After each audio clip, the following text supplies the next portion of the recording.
meus amigos, bem-vindo ao programa Também Está Escrito. O mundo inteiro está estruturado a partir de duas famílias, ou seja, só existem duas e apenas duas descendências. A descendência da mulher, da qual nasceu o Filho de Deus, e a descendência da serpente, a saber, o filho da perdição. Agora vou te fazer uma pergunta. Qual dessas descendências você pertence? Eu creio que a maioria vai dizer que pertence à descendência da mulher.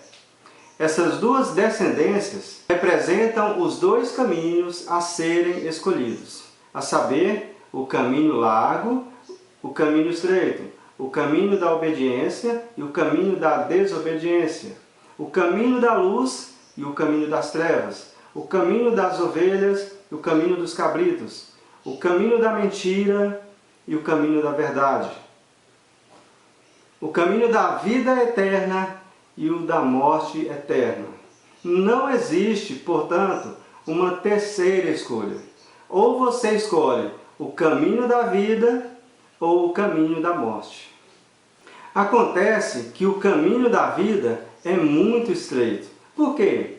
Porque existem muitas restrições, existem normas, existe lei, existem mandamentos a serem cumpridos. O próprio Messias disse: se vocês me amam de verdade, então guardem os meus mandamentos. E também está escrito: eis que o obedecer é melhor do que o sacrificar. Samuel 15, 22. Então, se você quiser andar pelo caminho estreito, você tem que realmente amar a Deus.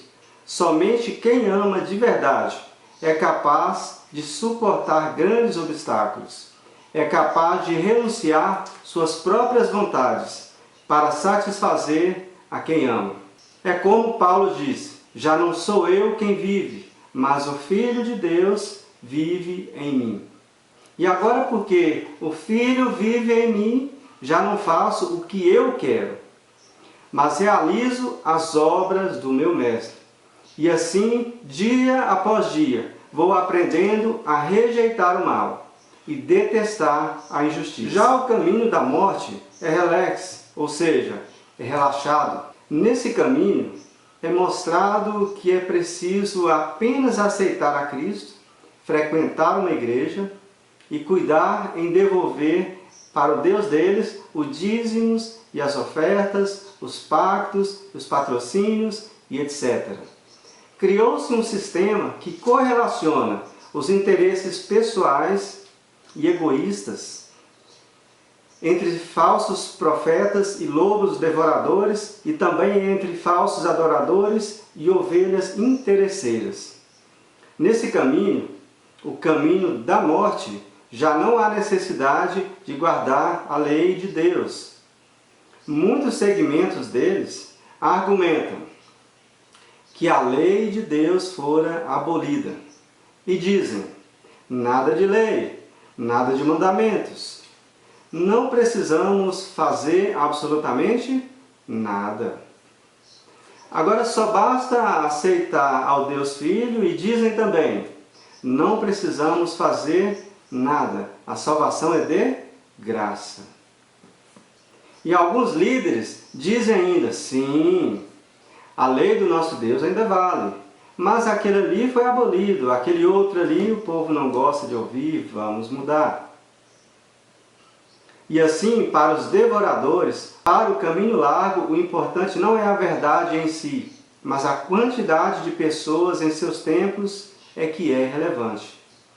E as pessoas pagam caro por causa da mentira e não conseguem perceber que o verdadeiro Deus concede a verdade sem precisar pagar nada por isso, como está escrito: ó vós, todos os que tendes sede, vinde às águas, e os que não tendes dinheiro, vinde, comprai e comei, sim, vinde, comprai sem dinheiro e sem preço, vinho e leite.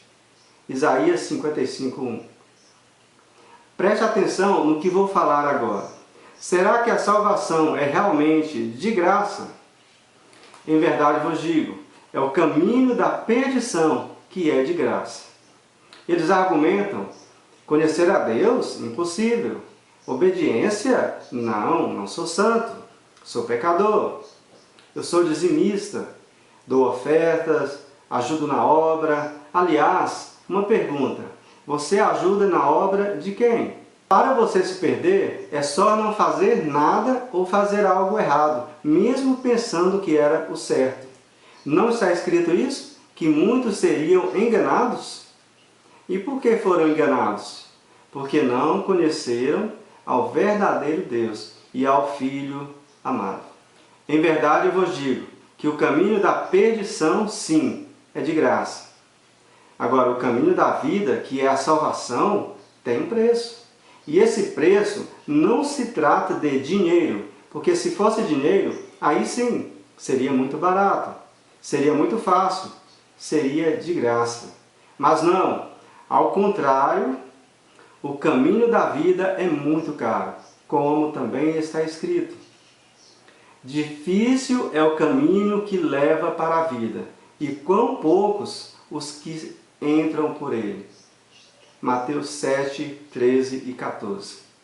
O caminho da salvação é tão caro que muitos, a saber 2/3 dos habitantes de toda a terra, não conseguirão comprar, não conseguirão adquirir. E qual é o preço da salvação?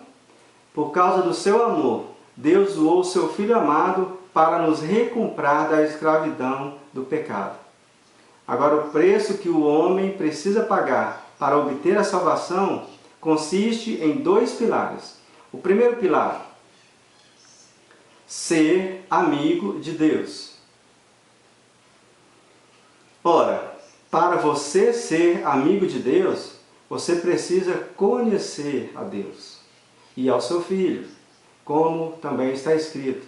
E a vida eterna é esta, que te conheçam a ti só, por único Deus verdadeiro, e a mim, seu Filho, a quem enviastes. João 17:3. Mas para ser amigo de Deus, você precisa ser inimigo do mundo, correto? Não tem como você escolher servir a Deus e ainda também continuar sendo amigo do mundo. Não é possível você servir aos dois. E a sua escolha terá consequência tanto para a vida quanto para a morte. E para conhecer a Deus, eu preciso passar mais tempo em oração. Eu preciso buscá-lo mais.